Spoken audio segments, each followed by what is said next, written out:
Tá. Boa tarde, nós estamos em mais um capítulo da série Turismo Rural Memórias Feminina. É um café com prosa. Este projeto ele está sempre sendo gravado em 2020, num ano muito peculiar, que é o ano que nós vivemos com a Covid. Então, estamos tendo tempo de fazer cafés com prosas em casa, conversando sobre a memória feminina. Por que memória feminina? Porque a história brasileira de turismo rural tem muito a ver com o papel da mulher no turismo e a mulher no universo rural. Eu brinco que esse projeto é como se fosse uma colcha de retalhos, onde cada uma coloca um pouco da sua emoção, da sua história. Ele, na verdade, é um projeto que o nosso público são interessados no assunto, no tema, pessoas que querem entender a história, a cronologia. Vai ficar uma hemeroteca virtual que vai ficar gravada e vai ficar disponível ao público. Então, hoje, nesse dia, nessa tarde gostosa aqui da Serra de Atibaia, a minha convidada é a Silvia Lacerda. A Silvia Lacerda é uma turismóloga com uma experiência em turismo rural, motivação e gestão, de uma forma em geral, no universo de motivação e gestão, mas com um olhar carinhoso para o turismo rural. Atua em várias áreas do Brasil, mas também tem um outro olhar carinhoso para São Paulo rural. É por isso que a Silvia está aqui com a gente hoje, vai contar as suas memórias, vai participar com as suas memórias nessa colcha de retalho, que é a hemeroteca virtual, que fica no canal de YouTube Experiências Brasil Rural, Experiências Café com Prosa. Seja bem-vinda, obrigada por aceitar essa nossa conversa. E está com você essa fala hoje, Silvia. Bom, primeiramente, obrigada, André, pela oportunidade aí. É um prazer falar sobre turismo rural. Eu costumo brincar, né, nas minhas andanças, que é uma paixão, né? Primeiro porque você tem a oportunidade de lidar com algo muito genuíno, que é a terra, que é o convívio entre as pessoas, né? Que a gente mais percebe quando a gente fala em turismo rural é a riqueza de se manter no campo e viver com aquilo que a gente encontra lá e ainda conseguir sobreviver, né, financeiramente falando, dessas coisas que a gente tem para oferecer no campo. Quando a gente fala em turismo rural, eu lembro, né, de muitos rostos com muita fibra, muita força, muita determinação e persistência, né? Porque tem que ter muita persistência para lidar com os imprevistos, com as coisas que vão acontecendo de última hora. Mas eu acho que nas minhas andanças, principalmente no interior do estado de São Paulo, o que eu guardo assim de mais genuíno eu moro em São Paulo, né, em São Paulo capital, o convívio com pessoas, de contar causos, né, o contador de causos, que eu brinco que são como pescadores, né, que eles aumentam um pouco, mas a gente acaba acreditando porque tem tanta verdade, né? E o que me chama bastante atenção nesses últimos tempos, realizando alguns cursos, é a busca dessas pessoas do meio rural, principalmente as mulheres, para ingressarem nessa era tecnológica, principalmente agora, falando de pandemia, em 2020, né? Para as pessoas buscando cursos online, buscando atualização, novas possibilidades para trabalharem dentro da propriedade. E o que me chama muito a atenção neste momento é que as pessoas começam a olhar para o campo com mais carinho, né? Acredito, enquanto profissional de turismo, que essa pandemia, infelizmente, falando, né, na questão do lado ruim, mas existe um lado muito bom aí, que é que as pessoas vão se voltar para o estado de São Paulo, para o interior. Eu já tenho muitas pessoas que me procuram para saber o que eu posso fazer dentro do estado. E durante as andanças a gente vai conhecendo lugares, conhecendo pessoas e desenvolvendo novas possibilidades, né, dentro das propriedades.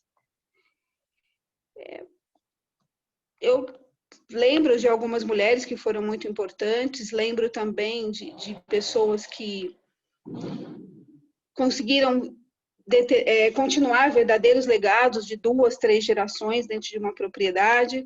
O meu primeiro contato com o turismo rural foi em Lorena, Vale do Paraíba, e foi amor à primeira vista, porque eu acho que quando você trabalha com esse genuíno que eu falei no início, além de tocar, né, emocionalmente, porque aí você lembra das suas raízes, né? Você começa a perceber o quão forte essas pessoas que trabalham com turismo e o quão fortes são essas mulheres que trabalham com turismo, né? Eu acho que elas fazem toda a diferença. E eu acho que, principalmente quando a gente fala de turismo rural, a gente não consegue falar de turismo rural sem a força e sem a persistência da mulher. Acho que hoje seria isso. Silvia, sabe uma coisa que eu gosto de ouvir sempre que a gente conversa? É sobre essa perspectiva do empoderamento feminino pelo turismo, do empoderamento da mulher rural. Eu acho interessante que a mulher rural no turismo, e a gente estava até conversando sobre isso, ela traz um empoderamento diferente, ela traz um arcabouço, ela traz, então, o fato que você é uma bacharel de turismo, o universo rural não era teu universo, né? Não. Você transforma esse universo percebendo, então você tem um olhar, esse empoderamento, cada vez que a gente se encontra, você fala sobre isso, né? Eu queria cruzar e falar assim, conta um pouco o que você acha sobre isso, se é loucura ou se realmente elas ficam mais empoderadas. Ah, ficam. Eu acho que é engraçado porque isso é tão atual, né? Esse é um assunto muito atual. A gente percebe, falando em cursos, né? Que a gente falava disso há pouco tempo também. Quando você chega para fazer uma consultoria ou mesmo para fazer um curso, a mulher que você encontra é uma, né? Muitas vezes insegura, muitas vezes sem perspectiva de futuro, sem saber o que fazer. Na maioria das vezes, ela já produz um bolo, ou um doce, ou qualquer artesanato, ou trabalho manual, mas ela não vê aquilo como uma possibilidade de gerar renda. O que ela faz? Ela te presenteia quando você chega, né? Eu costumo usar um exemplo de Lorena, que foi o primeiro lugar que eu tive contato. A proprietária, ela passou o dia processando a banana para me dar um doce de banana no final do dia, né? E eu lembro que eu olhei para o doce e falei, mas quanto você cobra nisso? Qual o valor disso? Não, eu fiz para você, professora. Eu falei, não, mas isso tem que ter um custo. Não, mas a banana tá aí, a lenha tá aí. Eu falei, tá, mas o açúcar, ele veio sozinho da cidade até aqui? Então, você empodera. O que você percebe é que quando você sai, você já não deixa a pessoa que você encontrou quando chegou. Ela já está mais ciente do que ela pode fazer para ganhar dinheiro, ela já começa a dar mais valor àquilo que ela vive, à situação que ela tem, né? Porque é o que eu brinco, em termos de qualidade de vida, não tem como comparar com quem vive em grande centro. E eu sempre brinco também que isso já antes de começar a trabalhar com turismo rural, é que eu acredito num dia que as pessoas voltem todas para o campo. E esse ano isso ficou muito claro, né? Eu vejo muita gente falando assim, vou comprar uma casa no interior e vou embora. Eu não quero mais ficar nos grandes centros, porque lá a gente tem qualidade de vida, sabe o que come. Então, eles vão se apoderando desses exemplos que nós que trabalhamos com turismo andamos muito, né? E sim, são mulheres mais empoderadas após qualquer tipo de capacitação e sedentas de conhecimentos, de oportunidades. Eu acho que você consegue motivar onde não existia, ao olhar daquela mulher, não existia nenhuma possibilidade, mas você já sai diferente. Eu tive um exemplo ano passado de uma propriedade que eu visitei no início do ano, e ela tinha alguns animais, mas ela não tinha uma organização, vamos dizer assim. Quando eu voltei no final do ano, era outra propriedade.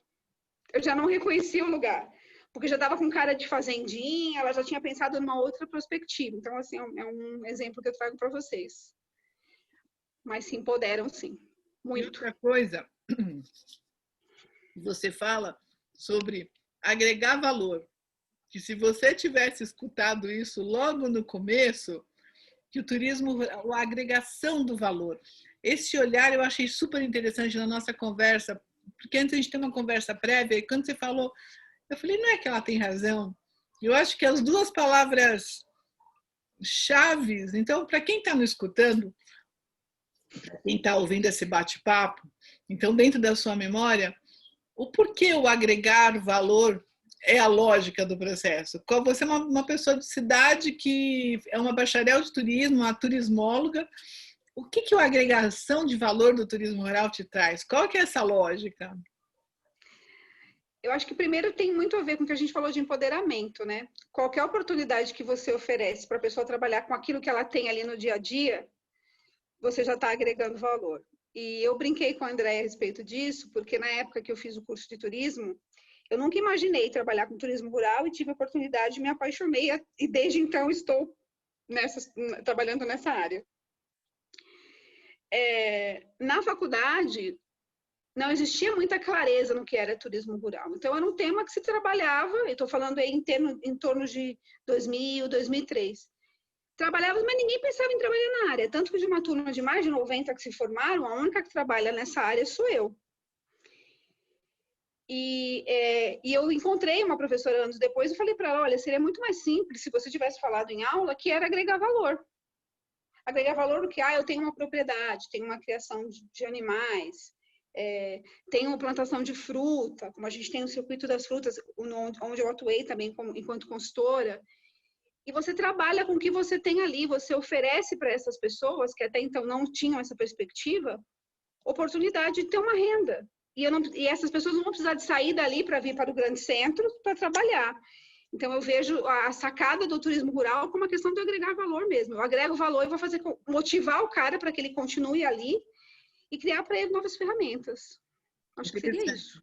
Você agrega valor no sentido da propriedade, agregar valor ao queijo, e agrega valor no sentido também desse ser urbano que se sente agregando a valor pessoal no que é em relação a... Você tem razão que essa pandemia fez... Quer dizer, já existia esse movimento do novo rural, efetivamente, mas eu acho que agora essa agregação de valor de uma vida diferente daquela que se leva. E o turismo rural, nem todo mundo pode ter essa vida. E o turismo rural pode oferecer momentos dessa vida, né? Pinceladas. Eu estava vendo em São Bento do Sapucaí uma casa de jovens, muito jovens, que abriram, são cidadinos que foram para o campo e estão morando lá, agricultores orgânicos, e trazendo uma coisa assim de alugar casas, pequenas casas na propriedade para você ficar lá escrevendo. Olha que delícia! Olha que interessante. Eles abrem a área rural deles, são produtores orgânicos e que estão no turismo rural, jovens paulistas, super cidadinos. E eu falei, ai, que delícia! Ir para lá, alugar um mês, ficar escrevendo aquilo que eu não consigo escrever, vamos lá! Então, é o agregar valor à pessoa, eu acho muito interessante. Bom, Silvia, agregar valor, empoderamento feminino, tudo isso traz a tua memória muito rica, essa memória. Eu sei que São Paulo, de Itaberá também, né? De Itaberá, Itapeva, Angatuba, que é uma cidade que as pessoas não conhecem. Aproveito aqui para falar que todo mundo, a maioria das pessoas que eu conheço, consomem polenguinho, não é isso? Todo mundo consome polenguinho. É de Angatuba, né? Então, é um lugar que merece o nosso... Claro, é uma cidade pequena, não está preparada ainda, mas está caminhando para que isso aconteça em algum momento. E assim, um mapa de São Paulo rural, onde você já andou? Por onde você já andou? Olha, eu andei bastante pelo Vale do Paraíba, Circuito das Frutas, fiz muito trabalho de turismo rural, por incrível que pareça, no litoral sul, Mongaguá, um pouquinho de Itanhaém, inclusive tem uma propriedade rural muito interessante na divisa dos dois municípios, eu não vou me recordar o nome agora, mas é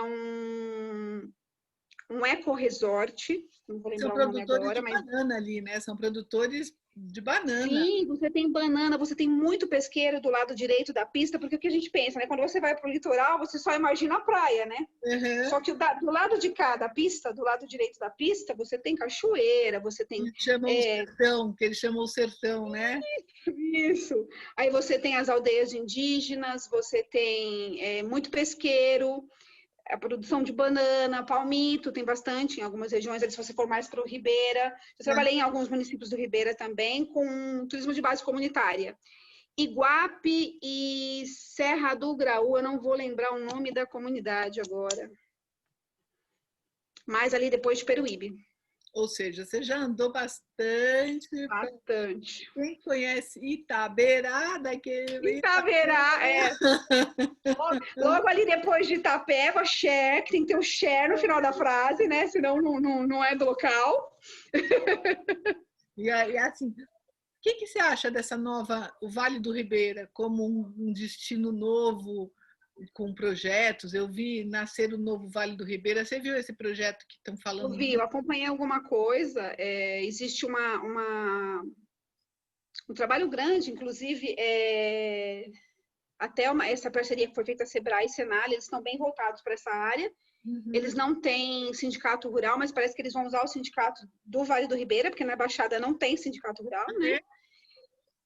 Eles vão usar, eu não lembro o nome da cidade, Andréia, mas é ali no Vale da Ribeira, alguma coisa entre Iguape, por ali. Eu tenho alguns amigos, porque ali também é região de fumo, né? Então eu tenho alguns amigos agrônomos que tem umas cidadezinhas lá pequenininhas, o registro é grande, mas antes de registro, no Vale, e eles estão apostando muito nessa consorciação do ecoturismo, do turismo rural e O Ribeira ele ficou muitos anos com o estigma do menor IH, né, do estado de São Paulo. Eu trabalhei no Ribeira, ali entre Juquitiba e uma outra cidade que eu não vou lembrar o nome agora, e com trabalhos sociais, né? E o apelo do Vale do Ribeira era muito a questão do ecoturismo, né? As cavernas e tudo mais. Hoje a gente já vê um movimento mais voltado para o turismo rural, porque os pequenos agricultores acordaram para esse tema, né? E buscam.